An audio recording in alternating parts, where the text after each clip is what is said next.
ഞാൻ ഇനി പരിചയപ്പെടുത്താൻ പോകുന്ന 5 കോച്ചുമാരിൽ Ivan Vukomanovic, Carles Cuadrat, Des Buckingham, Sergio Lobera, Antonio Habas, Stykos Vergetis, Juan Ferrando, Igor Stimac ഇവരാരുമില്ല. വെറും 3 മാസം മുമ്പ് വരെ ഒരു ചാമ്പ്യൻസ് ലീഗ് ടീമിന്റെ കോച്ചായിരുന്നു ഇദ്ദേഹം. പണ്ട് തായ് ലീഗിൽ ടീമിന്റെ ഫിസിയോനെ തല്ലി 3 മാസം സസ്പെൻഷൻ മേടിച്ച ഐറ്റം ആണിത്.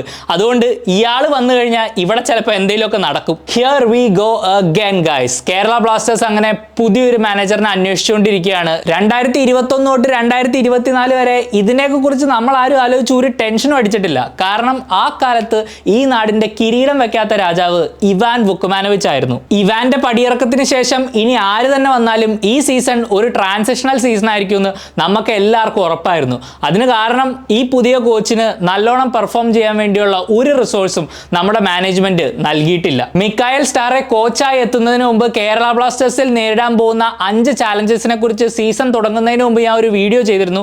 അത് ഞാനിവിടെ ലിങ്ക് ചെയ്യാം, നിങ്ങൾ എല്ലാവരും കയറി കാണണം. ആ 5 ചാലഞ്ചുകൾ ഇവയായിരുന്നു: ഇൻഡിവിജ്വൽ മിസ്റ്റേക്കുകൾ ഒഴിവാക്കുക, കന്തിരവ സ്റ്റേഡിയത്തിൽ ഒരു വിജയം, രാഹുൽ KPയെ തിരിച്ച് ഫോമിലേക്ക് കൊണ്ടുവരിക, വിന്നിംഗ് മെന്റാലിറ്റി എസ്റ്റാബ്ലിഷ് ചെയ്ത് കളിയുടെ ക്രൂഷ്യൽ നിമിഷങ്ങളിൽ അടിതെറ്റി തോൽക്കാതിരിക്കുക, അതുപോലെ തന്നെ ഇവാൻ വുക്കുമാനോവിച്ചിന്റെ ലെഗസി നൽകുന്ന പ്രഷറിനെ ഹാൻഡിൽ ചെയ്യുക. ഇനി നിങ്ങൾ എല്ലാവരും ഒന്ന് സ്റ്റാറയുടെ ഈ സീസണിലേക്ക് തിരിഞ്ഞു നോക്കിക്കേ.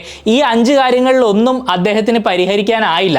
അതിനുള്ള സാഹചര്യമോ സാവധാനമോ അദ്ദേഹത്തിന് ലഭിച്ചില്ലെങ്കിലും അൾട്ടിമേറ്റ്ലി ഈ ചാലഞ്ചസ് ഒക്കെ തന്നെയാണ് നമ്മുടെ സീസണെ താറുമാറാക്കിയത്. അതുകൊണ്ട് തന്നെ ഇനിയൊരു പുതിയ കോച്ചിനെ കൊണ്ടുവന്ന് സീസണിന്റെ പകുതിക്ക് വെച്ച് ഒരു അഴിച്ചുപണി നടത്തി രക്ഷപ്പെടാം എന്നുള്ളത് ഒട്ടും പ്രാക്ടിക്കൽ അല്ല.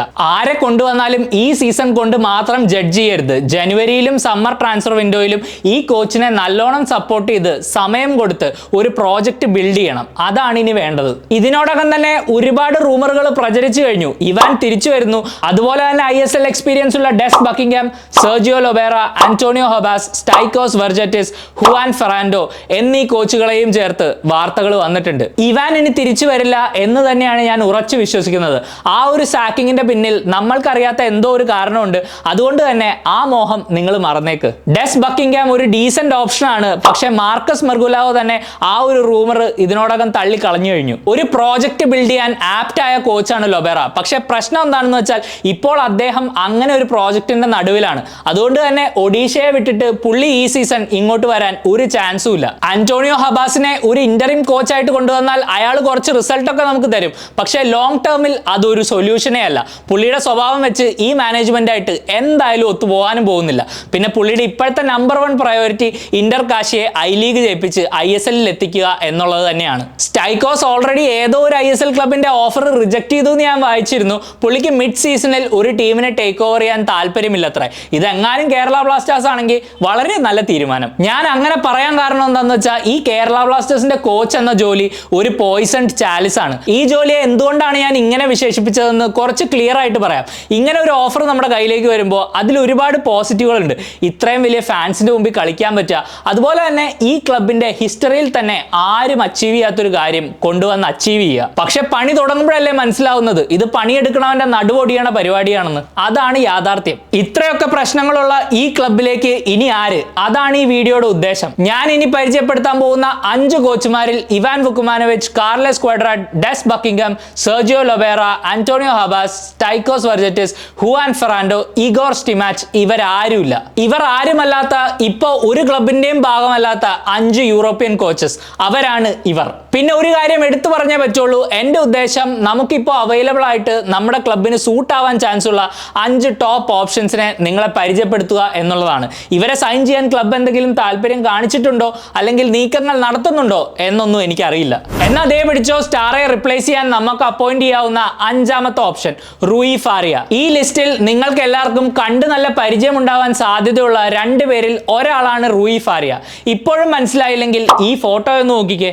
Chelsea, Inter, Real Madrid, Manchester United എന്നീ ക്ലബ്ബുകളിലൊക്കെ ഇദ്ദേഹം ഹോസെ മൊറീഞ്ഞോന്റെ അസിസ്റ്റന്റ് ആയിരുന്നു. നീണ്ട 17 വർഷങ്ങളാണ് ഈ പോർച്ചുഗീസുകാരൻ മൊറീഞ്ഞോന്റെ കീഴിൽ വർക്ക് ചെയ്തത്. ഒരു ഫിറ്റ്നസ് കോച്ച് ആയിട്ടാണ് ഫാറിയ ആദ്യം മൊറീഞ്ഞോടൊപ്പം യൂണിയാവ് ഡിലേറിയ എന്ന പോർച്ചുഗീസ് ക്ലബ്ബിൽ എത്തുന്നത്. പിന്നീട് പോർട്ടോയിലെത്തി ചാമ്പ്യൻസ് ലീഗ് ജയിക്കുന്ന ടീമിന്റെ കോച്ചിങ് സ്റ്റാഫിന്റെ ഭാഗമായി. അതിനുശേഷം യൂറോപ്പിലെ 3 മേജർ ലീഗുകളിലാണ് ഫാറിയയും മൊറീഞ്ഞോയും ഒരുമിച്ച് ചരിത്രം സൃഷ്ടിച്ചത്. 2010 2018 മാഞ്ചസ്റ്റർ യുണൈറ്റഡ് അസിസ്റ്റന്റ് കോച്ച് എന്ന ജോലി റിസൈൻ ചെയ്ത ഫാരിയ 2019 തന്നെ തന്റെ കരിയറിലെ ഒരേ ഒരു സീനിയർ കോച്ചിങ് റോൾ ഏറ്റെടുത്തു. ഖത്തർ സ്റ്റാർസ് ലീഗ് ക്ലബായ അൽ ദുഹൈലിലാണ് ഫാരിയ ജോയിൻ ചെയ്തത്. ഒരു വർഷം പോലും അദ്ദേഹം ഈ ജോലിയിൽ തുടർന്നില്ലെങ്കിലും അവിടെ അദ്ദേഹത്തിന് കുറച്ച് ഇംപ്രസീവ് ആയിട്ടുള്ള അച്ചീവ്മെന്റുകളുണ്ട്. തന്റെ ആദ്യ 5 മത്സരങ്ങളിൽ 4 ക്ലീൻ ഷീറ്റ് ഉൾപ്പെടെ ഒരു തോൽവി മാത്രമാണ് ഫാരിയ വഴങ്ങിയത്. ഈ മത്സരങ്ങളിലൊക്കെ 11 ഗോളുകളും അൽ ദുഹൈൽ അടിച്ചു. ആ സീസൺ 7 പോയിന്റിന് അവർക്ക് ലീഗ് ടൈറ്റിൽ നഷ്ടമായെങ്കിലും വെറും 17 ഗോളുകൾ മാത്രം കൺസീഡ് ചെയ്ത് ഖത്തർ സ്റ്റാർസ് ലീഗിലെ ഏറ്റവും ബെസ്റ്റ് ഡിഫൻസ് അൽ ദുഹൈലിന്റെ ആയിരുന്നു. ഇത് മാത്രമല്ല, ലീഗ് ചാമ്പ്യന്മാരായ ബാർസലോണ ഇതിഹാസം ഷാവി ക്യാപ്റ്റനായ അൽ സാദ് ടീമിനെ എമിർ ഓഫ് ഖത്തർ കപ്പിന്റെ ഫൈനലിൽ ഫാരിയയുടെ ടീം 4-1 തോപ്പിച്ച് കിരീടവും സ്വന്തമാക്കി. അടുത്ത സീസൺ വളരെ ഡോമിനേറ്റ് ചെയ്തുകൊണ്ട് തന്നെയാണ് ഫാരിയ തുടങ്ങിയത്.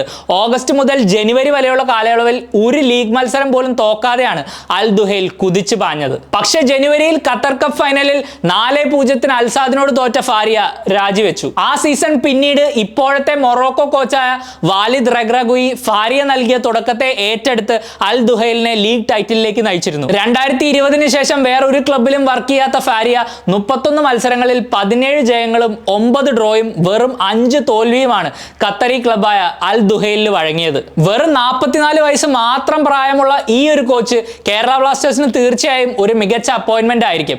കാരണം ഹോസെ മറീഞ്ഞോന്റെ കീഴിൽ എങ്ങനെ ഡിഫൻസീവ് സ്റ്റെബിലിറ്റി കൊണ്ടുവരാം, എങ്ങനെ ട്രോഫികൾ ജയിക്കാം എന്നൊക്കെ ഇദ്ദേഹം ഈ 17 വർഷ കാലയളവിൽ പഠിച്ചിട്ട് തന്നെ ഉണ്ടാവും. ഫിറ്റ്നസിൽ അഗ്രഗണ്യനായതുകൊണ്ട് തന്നെ നമ്മുടെ മെഡിക്കൽ ഡിപ്പാർട്ട്മെന്റിനെയും ഇങ്ങേര് വിചാരിച്ചാൽ റെഡിയാക്കി എടുക്കാൻ പറ്റും. പിന്നെ എന്തുകൊണ്ട് ഞാൻ ഇദ്ദേഹത്തെ 5ാം സ്ഥാനത്ത് മാത്രം മെൻഷൻ ചെയ്യുന്നു എന്നുള്ളതിന് ഒരു കാരണമേ ഉള്ളൂ. അത് ഇദ്ദേഹത്തിന് ഇപ്പോഴും പോർച്ചുഗലിലോ സ്പെയിനിലോ കുറച്ചുകൂടെ ഹയർ ലെവലിൽ കോച്ച് ചെയ്യാനുള്ള ഒരു കഴിവുണ്ട്. എന്നിട്ടും ഇദ്ദേഹം ഏഷ്യൻ ക്ലബായ അൽ ദുഹൈലിൽ വർക്ക് ചെയ്തു എന്നുള്ളതൊരു പോസിറ്റീവാണ്. പക്ഷേ ഫാരിയയെ കേരള ബ്ലാസ്റ്റേഴ്സിലേക്ക് കൊണ്ടുവരണമെങ്കിൽ നമ്മളൊരു വലിയ ഓഫർ തന്നെ നൽകേണ്ടി വരും. പണത്തിന് മീതെ പരുന്തും പറക്കില്ല എന്നാണല്ലോ. ഇനി 4ാമത്തെ ഓപ്ഷൻ ഡാർക്കോ മിലനിച്ച്. 57 വയസ്സുകാരനായ ഈ സ്ലൊവീനിയൻ കോച്ച് തന്റെ കോച്ചിങ് കരിയറിൽ ആകെ മൊത്തം 9 ട്രോഫികളാണ് ജയിച്ചിട്ടുള്ളത്. ഈ 9 ട്രോഫികളും പക്ഷേ സ്ലൊവീനിയയിലെ തന്നെ വമ്പന്മാരായ മാരിബോറിനൊപ്പമാണ് മിലനിച്ച് വിൻ ചെയ്തിട്ടുള്ളത്. സ്ലൊവീനിയൻ ഫുട്ബോളിൽ വെറും 2 സീസൺ കൊണ്ട് ആ രാജ്യത്തെ എല്ലാ ഡൊമസ്റ്റിക് ടൈറ്റിലും ജയിച്ച കോച്ച് എന്നുള്ളൊരു റെക്കോർഡും ഇദ്ദേഹത്തിന് സ്വന്തം. 2013 സ്ലൊവീനിയൻ മാനേജർ ഓഫ് ദ ഇയർ ആയി തെരഞ്ഞെടുക്കപ്പെട്ട മിലാനിച്ച് അതിനുശേഷം ഓസ്ട്രിയൻ ക്ലബായ സ്റ്റേം ഗ്രാസിലും ഇംഗ്ലണ്ടിലെ ലീഡ്സ് യുണൈറ്റഡിലും വർക്ക് ചെയ്തിട്ടുണ്ട്. ലീഡ്സിൽ വളരെ പ്രതീക്ഷയോടെ എത്തിയ മിലനിച്ച് വെറും 32 ദിവസം മാത്രമേ അവിടെ മാനേജറായി സർവൈവ് ചെയ്തുള്ളൂ. കളിച്ച 6 മത്സരങ്ങളും തോറ്റ് പടിയിറങ്ങേണ്ടി വന്ന മിലനിച്ച് പിന്നീട് 2 വർഷത്തിന് ശേഷം 2016 മാരിബോറിൽ വീണ്ടും പ്രത്യക്ഷപ്പെടുന്നത്. ആ സീസൺ തന്നെ ലീഗ് ടൈറ്റിൽ അടിച്ച മിലനിച്ച് 2017-18 സീസണിൽ 3 ചാമ്പ്യൻസ് ലീഗ് ക്വാളിഫയിങ് റൗണ്ടുകൾ താണ്ടി മാരിബോറിനെ ഗ്രൂപ്പ് സ്റ്റേജ് വരെ എത്തിച്ചു. ലിവർപൂൾ, സ്പാർട്ടാക് മോസ്കോ, സെവിയ എന്നീ ക്ലബ്ബുകൾ അടങ്ങുന്ന ഗ്രൂപ്പിൽ സെവിയക്കെതിരെ ഉൾപ്പെടെ 3 ഡ്രോ പിടിക്കാൻ മാരിബോറിനും മിലനിച്ചിനും സാധിച്ചു. അതിനുശേഷം സ്ലോവാക്യ, സൈപ്രസ്, UAE എന്നീ രാജ്യങ്ങളിലൊക്കെ വർക്ക് ചെയ്ത മിലനിച്ച് 2023 UAE ക്ലബായ ബനിയാസ് FC-യിൽ നിന്നും പടിയിറങ്ങുന്നത്. മാരിബോറിലെ റെക്കോർഡുകൾ മാറ്റിവെച്ചാൽ മിലനിച്ചിന്റെ കോച്ചിങ് കരിയറിൽ വലിയ അച്ചീവ്മെന്റുകളൊന്നുമില്ല. ഒരു പക്ഷേ ലോകം മുഴുവൻ അദ്ദേഹത്തെ വെറും 32 ദിവസം മാത്രം ഇംഗ്ലണ്ടിലെ one of the most iconic clubs ആയ ലീഡ്സിന്റെ മാനേജറായി ഒതുങ്ങിയ ഒരു സ്ലൊവീനിയക്കാരൻ എന്ന രീതിയിലായിരിക്കും ഓർക്കുന്നത്. പക്ഷേ എന്തുകൊണ്ട് മിലനിച്ച് ഈ ലിസ്റ്റിന്റെ ഭാഗമായി എന്ന് ഞാൻ പറയട്ടെ. 2014 ലീഡ്സിൽ മിലനിച്ച് എത്തുമ്പോൾ ആ ക്ലബിന്റെ അവസ്ഥ ഏകദേശം നമ്മുടെ പോലെയൊക്കെ തന്നെയായിരുന്നു. ലീഡ്സിന്റെ വളരെ പാഷനേറ്റ് ആയ ഫാൻസ് അവരുടെ ഇറ്റാലിയൻ ഓണറായ മാസിമോ ചെലീനോയുടെ തീരുമാനങ്ങളിൽ ഒട്ടും തൃപ്തരായിരുന്നില്ല.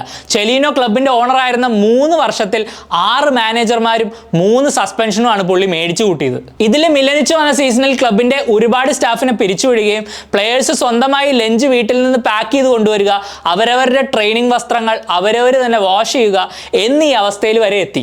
ഇത്രയൊക്കെ പ്രശ്നത്തിന്റെ നടുവിൽ അദ്ദേഹത്തിന് ലീഡ്സിൽ ഒന്നും ചെയ്യാനായില്ല. പക്ഷേ വിധി ലോകത്തിന്റെ വേറൊരറ്റത്ത് ഈ കൊച്ചു കേരളത്തിൽ ഇതുപോലൊരു അവസരം അദ്ദേഹത്തിന് നൽകുകയാണെങ്കിൽ അതിലൊരു കാവ്യനീതി ഇല്ലേ? അതുകൊണ്ട് തന്നെയാണ് ഈ ഒരു അപ്പോയിന്റ്മെന്റ് വളരെ ഇൻട്രസ്റ്റിംഗ് ആയിട്ട് എനിക്ക് തോന്നിയതും. ഞാൻ ഇനി പറയാൻ പോകുന്ന അടുത്ത കോച്ചാണ് ഈ ലിസ്റ്റിൽ ഇതിനു മുമ്പ് ISL എക്സ്പീരിയൻസ് ഉള്ള ഒരേ ഒരു കാൻഡിഡേറ്റ്. 2017-18 സീസണിൽ FC പൂനെ സിറ്റിയുടെ ഹെഡ് കോച്ചായ റാങ്കോ പോപ്പോവിച്ച് ആണ് കക്ഷി. ഇപ്പൊ തന്നെ നിങ്ങളിൽ പലരും വിചാരിക്കും എനിക്കെന്താ വട്ടായോ ഇയാളെയൊക്കെ പിടിച്ച് അപ്പോയിന്റ് ചെയ്യാൻ. കാരണം ISL-ൽ ഇദ്ദേഹത്തിന്റെ റെക്കോർഡ് വളരെ ഗംഭീരമൊന്നുമല്ല. 21 മത്സരങ്ങളിൽ 9 ജയം, 8 തോൽവി, 4 ഡ്രോ. കേരള ബ്ലാസ്റ്റേഴ്സ് ആയിട്ടുള്ള ആ സീസണിലെ 2 മത്സരത്തിലും പോപ്പോവിച്ചിന് ജയിക്കാനായില്ല. പക്ഷേ എന്നിട്ടും പൂനെ സിറ്റി ആ സീസൺ 4ാമത് ഫിനിഷ് ചെയ്ത് സെമി ഫൈനൽ കളിച്ചു. ഇദ്ദേഹത്തിന്റെ കീഴിൽ പൂനെ സിറ്റി വളരെ ഇംപ്രസീവ് ആയിട്ടുള്ള ഫുട്ബോൾ ഒന്നും അല്ല കളിച്ചത്. മാർസലീനോ, എമിലിയാനോ അൽഫാരോ എന്നീ താരങ്ങളുടെ ഇൻഡിവിജ്വൽ ബ്രില്യൻസ് പലതവണ ഇദ്ദേഹത്തെ രക്ഷിച്ചിട്ടുമുണ്ട്. പക്ഷേ ഇന്ത്യയിലെ ഈ ഒരു എക്സ്പീരിയൻസ് കഴിഞ്ഞ് പിന്നീടുള്ള പോപ്പോവിച്ചിന്റെ ഗ്രാഫാണ് വളരെ എക്സൈറ്റിംഗ്. ഇദ്ദേഹത്തിന്റെ ജപ്പാനിലെ റെക്കോർഡ് കണ്ട് ഞാൻ ശരിക്കും ഇംപ്രസ്ഡ് ആയി. ഞാൻ ഇനി പറയാൻ പോകുന്ന കാര്യങ്ങൾ കേൾക്കുമ്പോൾ ജാപ്പനീസ് ഫസ്റ്റ് ഡിവിഷന്റെയും ISLന്റെയും ആ ഒരു ക്വാളിറ്റി ഡിഫറൻസ് നിങ്ങളുടെ മനസ്സിലുണ്ടാവണം. പൂനെ സിറ്റിക്ക് ശേഷം സെക്കൻഡ് ഡിവിഷൻ ക്ലബ്ബായ മച്ചിഡ സെൽവിയയിലൂടെയാണ് ജപ്പാനിലേക്ക് പോപ്പോവിച്ച് തിരിച്ചെത്തുന്നത്. സെൽവിയയിൽ അധികം ഇമ്പാക്ട് ഉണ്ടാക്കാനാവാതെ പോപ്പോവിച്ച് നേരെ സെർബിയയിലേക്ക് പോയി. അവിടെ ഏകദേശം 4 മാസം വർക്ക് ചെയ്ത് കഴിഞ്ഞപ്പോഴാണ് തന്റെ കരിയറിലെ ഒരു വലിയ ഓപ്പർച്യൂണിറ്റി എന്ന രീതിയിൽ ജാപ്പനീസ് ഫസ്റ്റ് ഡിവിഷൻ ക്ലബ്ബായ കാഷിമ ആൻഡ്ലേഴ്സ് പോപ്പോവിച്ചിനെ തേടിയെത്തുന്നത്. ഇവിടെ 2024 എത്തിയ പോപ്പോവിച്ചിന്റെ റെക്കോർഡ് എക്സലന്റ് ആണ്. 46 മത്സരങ്ങളിൽ 27 ജയം, 8 ഡ്രോ, വെറും 11 തോൽവി.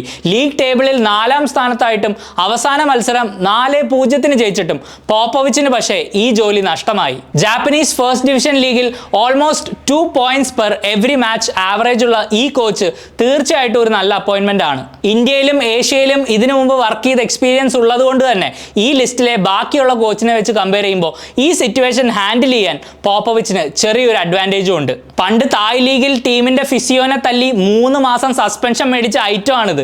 അതുകൊണ്ട് ഇയാൾ വന്നു കഴിഞ്ഞാൽ ഇവിടെ ചിലപ്പോൾ എന്തെങ്കിലുമൊക്കെ നടക്കും. ഞാൻ ഇനി പരിചയപ്പെടുത്താൻ പോകുന്ന കോച്ചിന്റെ സ്റ്റോറി വളരെ ഇൻട്രസ്റ്റിംഗ് ആണ്. നമ്മുടെ സ്പോർട്ടിംഗ് ഡയറക്ടറായ കാരോലിസ് കിങ്കിസിന്റെ നാട്ടുകാരനായ ലിത്വേനിയൻ കോച്ച് വാൽഡസ് ഡംബ്രൗസ്കസ്. പണ്ട് ആ രാജ്യത്ത് നിങ്ങൾക്കുമാകാം കോടീശ്വരൻ പോലൊരു കോമ്പറ്റീഷനിൽ നിന്ന് ലഭിച്ച സമ്മാനത്തുകയുമായിട്ടാണ് ഇദ്ദേഹം ഇംഗ്ലണ്ടിലേക്ക് ഫ്ലൈറ്റ് കയറി കോച്ചിങ് പഠിക്കുന്നത്. ഫുളം, മാഞ്ചസ്റ്റർ യുണൈറ്റഡ്, ബ്രെൻഫോർഡ് എന്നീ ക്ലബ്ബുകളിൽ നിന്നും പരിശീലനം ലഭിച്ച ഡംബ്രൗസ്കസ് പിന്നീട് ലിത്വേനിയയുടെ അണ്ടർ 17 കോച്ചായി മാറി. പക്ഷേ 2010 ഇദ്ദേഹത്തിന്റെ തലവര തെളിയുന്നത്. അന്നത്തെ ലിത്വേനിയൻ ചാമ്പ്യന്മാരായ എർക്കനാസിന്റെ ഫേമസ് കോച്ചായ വാൽഡസ് ഉർബനോസിന്റെ അസിസ്റ്റന്റായി ഡംബ്രൗസ്കസ് ഡൊമസ്റ്റിക് ഡബിൾ അടിച്ചു. ഉർബനോസിന്റെ രാജിക്ക് ശേഷം ക്ലബ്ബ് സാമ്പത്തിക പ്രശ്നത്തിലേക്ക് പോയെങ്കിലും ഡംബ്രൗസ്കസ് തന്നെ കൊണ്ടാവുന്ന വിധം നല്ലോണം പരിശ്രമിച്ചു. പക്ഷേ ഒടുവിൽ 2014 ക്ലബ്ബ് ബാങ്ക്രപ്റ്റ് ആയപ്പോൾ അദ്ദേഹത്തിന് പിന്മാറേണ്ടിയും വന്നു. പിന്നീട് 2014 മുതൽ 17 വരെ സാൽഗ്രസിന്റെ കോച്ചായ ഡംബ്രൗസ്കസ് ഈ കാലയളവിൽ ലിത്വേനിയയിൽ ഒരു ടീമിന് ജയിക്കാനാവുന്ന എല്ലാ ട്രോഫികളും ജയിച്ചു. ഇതിൽ 2016 സീസണിൽ ഇദ്ദേഹത്തിന്റെ കീഴിൽ സാൽഗ്രിസ് 4 ഡൊമസ്റ്റിക് ട്രോഫിയാണ് ജയിച്ചത്. പക്ഷേ അതിനുശേഷം 2017 ലിത്വേനിയൻ ഫുട്ബോൾ കപ്പിന്റെ ഫൈനലിൽ ഏറ്റ തോൽവി ഡംബ്രൗസ്കസിനെയും സാൽഗ്രിസിനെയും പിടിച്ചുലച്ചു.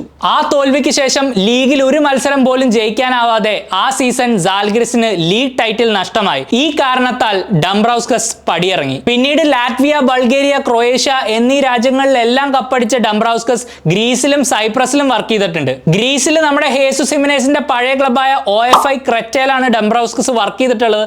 പക്ഷേ ഇത് ഹിമനേസ് ആ ക്ലബ്ബിൽ എത്തുന്നതിന് മുമ്പാണെന്ന് മാത്രം. 2 മാസം മുമ്പ് സെപ്റ്റംബറിലാണ് ഡംബ്രൗസ്കസ് സൈപ്രസിലെ ക്ലബ്ബായ ഒമോണിയ നിക്കോഷ്യ വിടുന്നത്. ലീഗിൽ ഇദ്ദേഹത്തിന്റെ പെർഫോമൻസ് മികച്ചതായിരുന്നെങ്കിലും യൂറോപ്പ കോൺഫറൻസ് ലീഗിൽ ലെഗിയ വാർസോയ്ക്കെതിരെ ഏറ്റ തോൽവിയാണ് ഈ ഒരു തീരുമാനത്തിന് പിന്നിലുള്ള കാരണം. ഡംബ്രൗസ്കസിന്റെ കോച്ചിങ് കരിയറിൽ ആകെ മൊത്തം 8 ക്ലബ്ബുകളിൽ ഒരെണ്ണത്തിൽ പോലും ഇദ്ദേഹത്തിന്റെ വിൻ പെർസെന്റേജ് 50% കുറഞ്ഞിട്ടില്ല. ഇതൊക്കെ യൂറോപ്പിലെ ടോപ്പ് ഡിവിഷൻ ക്ലബ്ബുകൾ ആയതുകൊണ്ട് തന്നെ ബ്ലാസ്റ്റേഴ്സിനെ സംബന്ധിച്ച് ഈ ഒരു റെക്കോർഡ് തന്നെ ധാരാളം. 2020-ലും 2021-ലും Lithuanian coach of the year ആയി തിരഞ്ഞെടുക്കപ്പെട്ട ഡംബ്രൗസ്കസിനെ തീർച്ചയായിട്ടും കരോളിസിന് അറിയായിരിക്കും. അവർ തമ്മിൽ സംസാരിച്ചിട്ടുണ്ടെങ്കിൽ ഇതൊരു ഇൻട്രസ്റ്റിംഗ് കോൺവെർസേഷൻ ആയിരുന്നേനെ. ഇനി എൻ്റെ അഭിപ്രായത്തിൽ മിക്കായൽ സ്റ്റാറയുടെ റീപ്ലേസ്മെന്റ് ആയിട്ട് നമ്മുടെ ക്ലബ്ബിലേക്ക് വരേണ്ട നമ്പർ 1 ചോയ്സ് അത് ക്രൊയേഷ്യയിൽ ജനിച്ച ബോസ്നിയൻ വംശജനായ സെർഗെ യാക്കിറോവിച്ച് ആണ്. ഈ മാസം 23-ാം തീയതി 48 വയസ്സ് തികയുന്ന യാക്കിറോവിച്ചിന്റെ ട്രാക്ക് റെക്കോർഡ് ഞാനൊന്ന് പരിശോധിച്ചു. ഇദ്ദേഹം കോച്ച് ചെയ്ത 6 ക്ലബ്ബുകളിൽ 4 എണ്ണത്തിലും മിനിമം 2 points പെർ മാച്ച് ആണ് ആവറേജ് ചെയ്യുന്നത്. ബാൽക്കൻ രാജ്യങ്ങളിലെ പല ടോപ്പ് ക്ലബ്ബുകളിലും യാക്കിറോവിച്ച് സക്സസ് കണ്ടെത്തിയിട്ടുണ്ട്. വെറും 3 മാസം മുമ്പ് വരെ ഒരു ചാമ്പ്യൻസ് ലീഗ് ടീമിന്റെ കോച്ച് ആയിരുന്നു ഇദ്ദേഹം. ക്രൊയേഷ്യൻ ചാമ്പ്യന്മാരായ ഡൈനമോ സാഗ്രബിനെയാണ് ഈ സീസൺ ചാമ്പ്യൻസ് ലീഗിൽ യാക്കിറോവിച്ച് മാനേജ് ചെയ്തത്. പക്ഷേ ബയൺ മ്യൂണിക്കിനെതിരെ സാഗ്രബ് 9-2 എന്നുള്ള ഒരു റെക്കോർഡ് തോൽവി ഏറ്റുവാങ്ങിയപ്പോൾ യാക്കിറോവിച്ചിന്റെ ജോലി പോയി. 7 വർഷത്തെ തന്റെ കോച്ചിങ് കരിയറിനുള്ളിൽ ഇതിനോടകം തന്നെ ക്രൊയേഷ്യൻ ഫസ്റ്റ് ഡിവിഷൻ ലീഗും ബോസ്നിയൻ പ്രീമിയർ പ്രീമിയർ ലീഗും ജയിക്കാൻ യാക്കിറോവിച്ചിനായി. ഡൈനമോ സാഗ്രവിൽ 60 മത്സരങ്ങളിൽ 41 ജയവും 9 ഡ്രോയും വെറും 10 തോൽവിയുമാണ് യാക്കിറോവിച്ചിന്റെ റെക്കോർഡ്. പിന്നെ 2020 ശേഷം താൻ കോച്ച് ചെയ്ത 4 ക്ലബ്ബുകളിലും 60% മുകളിലാണ് യാക്കിറോവിച്ചിന്റെ വിൻ പെർസെന്റേജ്. പിന്നെ ഞാൻ ഈ പറഞ്ഞ 60 മത്സരങ്ങളിൽ യാക്കിറോവിച്ചിന്റെ കീഴിൽ ഡൈനാമോ സാഗ്രബ് അടിച്ചുകൂട്ടിയത് 122 ഗോളുകളാണ്. ഇതൊക്കെ കൂട്ടി വായിക്കുമ്പോൾ എന്തുകൊണ്ടും ഈ ക്ലബിനെ നയിക്കാൻ അർഹനായ ഒരു കോച്ച് തന്നെയാണ് യാക്കിറോവിച്ച്. അതുകൊണ്ട് തന്നെ ഇദ്ദേഹം അവൈലബിൾ ആണെങ്കിൽ എന്ത് വില കൊടുത്തും ഇദ്ദേഹത്തെ കൊണ്ടുവന്ന് മാക്സിമം സപ്പോർട്ട് ചെയ്ത് നമ്മുടെ ഈ പ്രോജക്റ്റ് ബിൽഡ് ചെയ്യാൻ അവസരം കൊടുക്കണം എന്നാണ് എൻ്റെ അഭിപ്രായം. ഇവർ 5 പേരാണ് ഗൈസ് ഞാൻ പ്രൊഫൈൽ ചെയ്ത ഇപ്പോൾ അവൈലബിൾ ആയിട്ടുള്ള top coaches for Kerala blasters. ഇതിൽ 4 പേർക്ക് ഒരു ബാൽക്കൻ കണക്ഷൻ ഉണ്ട്. അത് എന്തുകൊണ്ടാണെന്ന് ഞാൻ പ്രത്യേകിച്ച് എടുത്ത് പറയണ്ടല്ലോ. ഈ നാട്ടിൽ നിന്നാണ് ഇവാനും വന്നത്. അതുപോലെ തന്നെ ഈ നാട്ടുകാർക്ക് ഒരു ടഫ് മെന്റാലിറ്റി ഉണ്ട്. അത് ചിലപ്പോൾ നമുക്ക് വലിയ ഗുണം ചെയ്തേക്കാം. ഈ വീഡിയോ നിങ്ങൾക്ക് ഇഷ്ടപ്പെട്ടു എന്ന് ഞാൻ കരുതുന്നു. ഇതിൽ നിന്ന് എന്തെങ്കിലും വാല്യൂ നിങ്ങൾക്ക് കിട്ടിയിട്ടുണ്ടെങ്കിൽ ലൈക്കും ഷെയറും ചെയ്ത് സപ്പോർട്ട് ചെയ്യുക. ഇവരിൽ ആരായിരിക്കണം അടുത്ത കേരള ബ്ലാസ്റ്റേഴ്സ് കോച്ച് എന്ന് നിങ്ങൾ എന്നോട് പറയുക. ഇനി ഞാൻ പ്രൊഫൈൽ ചെയ്യാത്ത വേറെ ഏതെങ്കിലും കോച്ച് നിങ്ങളുടെ മനസ്സിലുണ്ടോ? തീർച്ചയായിട്ടും കമന്റ് ബോക്സിൽ മെൻഷൻ ചെയ്യുക. പുതിയൊരു വീഡിയോ ആയിട്ട് നമുക്ക് വീണ്ടും കാണാം. അതുവരേക്കും you take care. Bye for now.